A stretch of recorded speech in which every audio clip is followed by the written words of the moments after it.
Ay, tao sa kabilang line. Hello? Hello? Opo. Ayan, narinig mo na ako?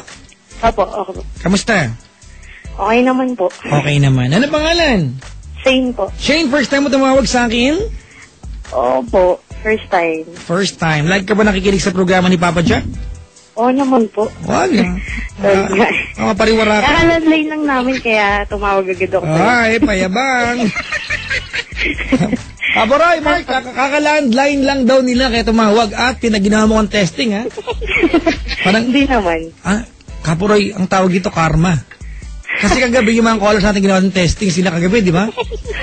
Naku, bumaba. Papa Jack, ako ngayon tumawag sa'yo sa World Confession. Sabi ko, pakigreet yung wife ko, ayaw mo. Ay, naku, babat. Bawal kasi bati sa atin, pero hindi ko nabati. No, hindi mo binate. Kasi wala naman ako masasabi sa World Confession eh. Kaya sabi ko, Papa Jack, pakibati na lang yung wife ko. Sabi ko na masama talaga ugali ko eh.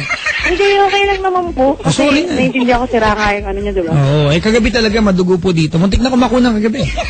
Buti nga po hindi kayo nahanting ng mga ano ngayon. Alam mo, huwag po ganun. Alright, Di ba kagabi? Daming tumatawag sa'yo. Shane!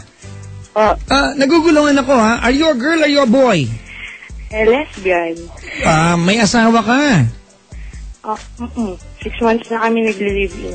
Yan. Mga kaibigan, ang ganda, ha? Tinuturing niyang asawa. Ako, boto ako sa ganyan. Kasi pag hindi mo tinuring na asawa yan, tapos nagli-living kayo, at tingin mo living partner lang, lolokohin mo yan. Kasi meron ka reservation. Oo naman po. Straight na ako ngayon. Straight ano? Straight lesbian.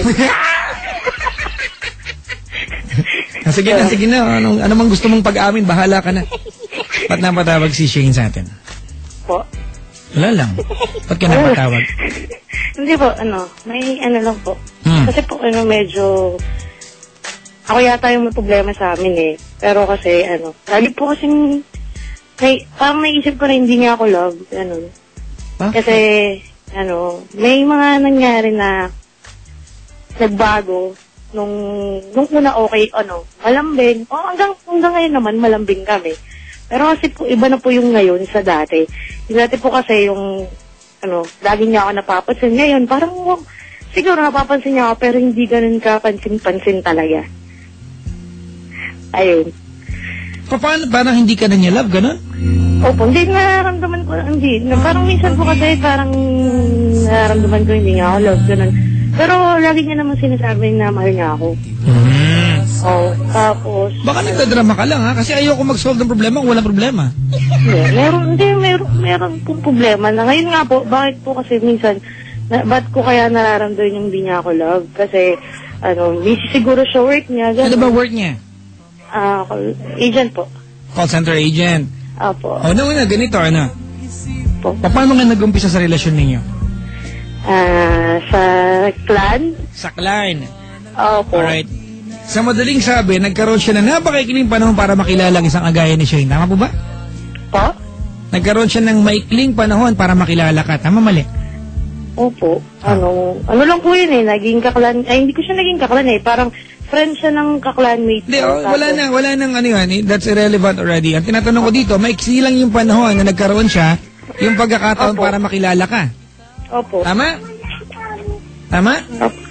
Opo. Ganun na nga po. And yet, pinili niya na tumira sa isang bahay kasama mo. Opo. And that alone? Bigla na lang po kasi.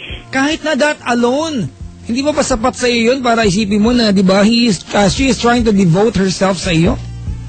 Alam mo, ate, sa buhay ng tao, isa sa mga bagay na hindi mo pwedeng suklian ng kayamanan kahit anong halaga ng pera, yung panahon na iukol sa iyo ng tao nagmamahal sa'yo, pero binibigay niya sa iyo yung time niya. She is spending, a time with you, which is very, precious. Tapos, nagdududa ka, parang unfair sa kanya yan. Hindi kasi, Papa Jack, one time, meron nag-away kami, then sinabi niya sa akin, kasi nakikinig siya ngayon eh. Peace kami sabi niya kasi, araw-araw daw nababawasan yung love niya sa akin. Nag-aaway kayo na sinabi niya? Hindi naman away na kasing away. Parang nag-usap lang kami. Kasi bigla akong umiyak eh.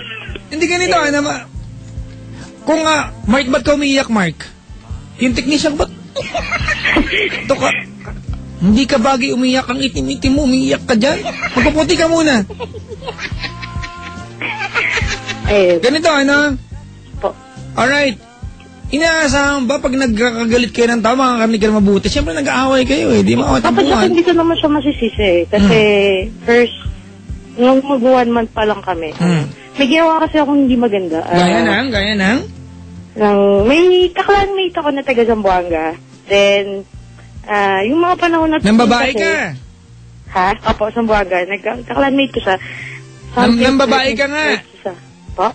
Nang babae ka? Opo. Ikaw sira ulo ka din eh. Yun nga po yung pagkakamali ko. Tapos sabi niya, siguro po, nasira ko yung tiwala niya sa akin. Kaya, sigurado yun. Hindi ko na po siya masisisi. Kaya, yun pala, alam mo pala eh. Gusto mo nga po. Pero bakit po ganun, Papa Jack? Ang tagal-tagal na po yun, hindi naman po kami nagkita nun eh. Sobrang pinagsisihan ko na nga yun eh. Ha? Pinagsisihan ko na talaga ng bottom line, may nagawa ka pa rin mali, di ba? Opo. Di kailangan mong trabahuin yung kapatid. Ang pagmamahal, madaling ibalik. Ang tiwala, mahirap-hirap, tinatrabaho yan. Oo nga. Di ba? Kung hindi niya, kasi mga kaibigan, ang love, it's just a decision na pwedeng ibigay. Totoo po yan, nakapuroy, di ba? Loving someone is a decision-making, mga kapatid, ha? Opo. Okay, decision yan. Pero ang tiwala, mga kaibigan, you should feel that naturally. Hindi mo pwedeng bigla-bigla, hindi mo pwedeng pilitin yan. Naintindihan mo? Opo, naiintindihan ko po. Ginaya, trip din, ha? Opo. Ganito, feeling ko may issue ka sa buhay, kapatid. Ako, naniniwala ako na ikaw ba yung unang-unang karelasyon niyang lesbian? No, hindi po. Hindi. Pangalawa po. Pangalawa? Yung pangalawa po, kaya masakit lang kasi, nagbago na nga ako, tapos, parang, wala siya talagang tiwala. Ganun na lang po. Sabihin natin. Sobra. Ayun. Anong balak mo gawin? Wala. Mahal ko siya eh. Mahal ko siya eh. Hindi ko alam. Basta gusto ko lang sabihin sa kanya. Masama yung love ko sa kanya. Ganun. Uy, ko naman.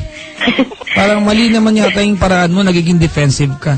Hindi. Papadya kasi Ganito sa relasyon ninyo, sorry, I know you're a girl but you're a lesbian. You're trying to act as a man, di ba? Yep. Sorry kung ma-offend kita sa statement na yun, wala kang pakialam, bahala ka na. Makinig ka, ha? Opo. Ganito, una-una, kapatid, you love her. Opo, sobra. Pag umaarte ang girl, hayaan mo siyang umaarte, babae yan eh. Di ba? Kung yung pag-arte niya, ang paraan niya, para maramdaman niya maganda siya, hayaan mo siyang umarte. Huwag ka maging defensive, sama-sama loob mo. Kung umaarte siya, sabayan mo yung arte niya, di ba? Ganun pa. Ligawan mo ulit. Alam mo, Papadyak, makikinig sa... Seryoso ako. Every day should be an effort, di ba, to make her feel special. Ikaw yung tao, parang nawalan tiwala sa'yo. May ginawa ka naman talaga, imbis na trabahuin mo na bumalik yung tiwala niya sa'yo, ikaw pa umaarte, pekto sang kita din. May ginawa ka naman talaga. Ginagawa ka naman lahat. Huwag mo sabihin na ginagawa mo lahat kasi hindi mo kayang gawin yan. Oo nga po. Diba, you can never do everything. Kakaalam ko, ginagawa ko lahat. Feeling mo lang yan. Ito, feelingera to. Tinatawanan niya ako sa kabilang kwarto. Hindi ba, kung umaarte siya, feeling maganda, hayaan mo siya. Maganda naman po siya. Yun nga, hayaan mo siyang umaarte, paramdam mo sa kanya na mahal mo yung kaartihan niya. Di ba?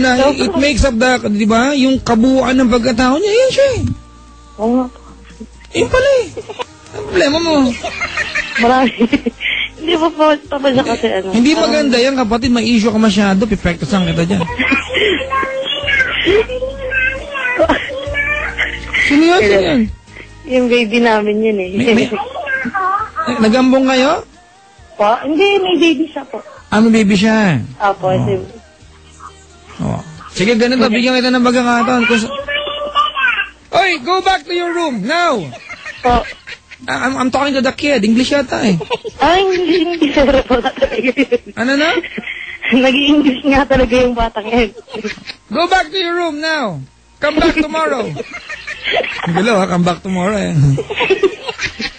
Ayun. Tapos, sige, anong tawagan nyo? Dad, saka me. Dad, saka? Me. Gaya-gaya oh. Dad, saka me. Opo. Bahala ka. Ano team song nyo? Wala. Kahit ano na lang. Ay, hindi. Meron pala. Ano ba? Yung sa Facebook kasi yung A Moment Like This. A Moment Like This? Opo. Kasi may ginawa akong video dun eh. Yung third monthsary namin. Hindi naman pang teams yun, pang interpretative yan, di ba? Grabe naman si Papa Jack. Kahit na, ganun talaga gusto niya yan eh. O, di ba, kayo. Sige, o, dali, anong gusto mong sabihin sa kanya? Ano? Gusto ko sabihin sa kanya. Teka, ano tawagan nyo? Ano tawagan nyo? Dad, yung mami nga, Papa Jack. Kulit ko talaga. Isang bobo akong kausap eh. Sorry, busy ako, hindi ko na pa sinabi mo yun. Apo. Dali, go. Sorry kasi lagi tayong nag-aaway. Tapos, yun nga, iniisip ko na hindi mo ako love. Pero, nakikita ko naman sinasabi mo na, mahal mo ako. Pero kasi minsan, sumasama talaga loob ko sa'yo kasi lagi kang sasabi ng mga, alam mo yun, nakakasakit. Tao lang naman ako. Ayun.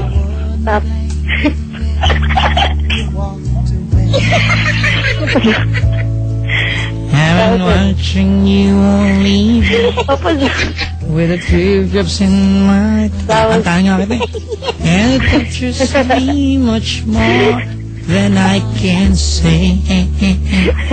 Tuloy mo na! Kasi Papa Jack, panira naman yun eh. Kumakanta ako, panira. Ano ba yun? Yung song mo, diba? Ayaw ba nung kumakanta ako para sa inyong dalawa?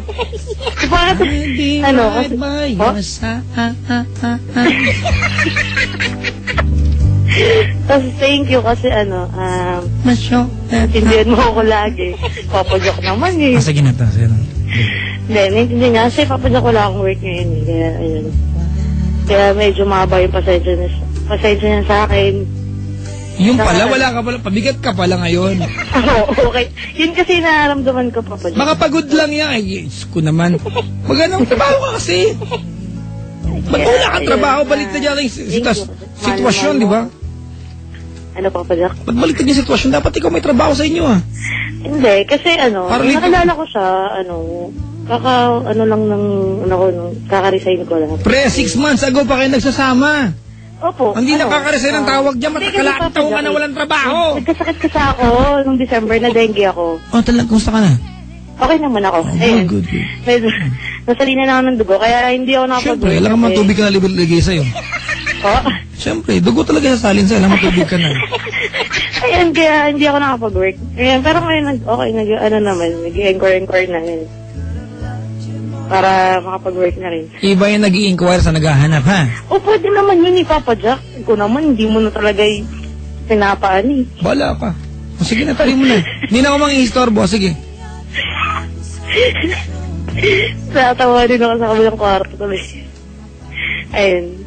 Ayun lang, Papa Jack. Okay na? Okay na.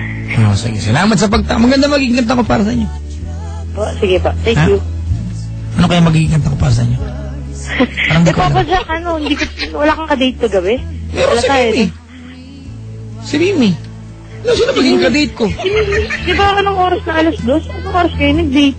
Ha? Alam ka, manager kita?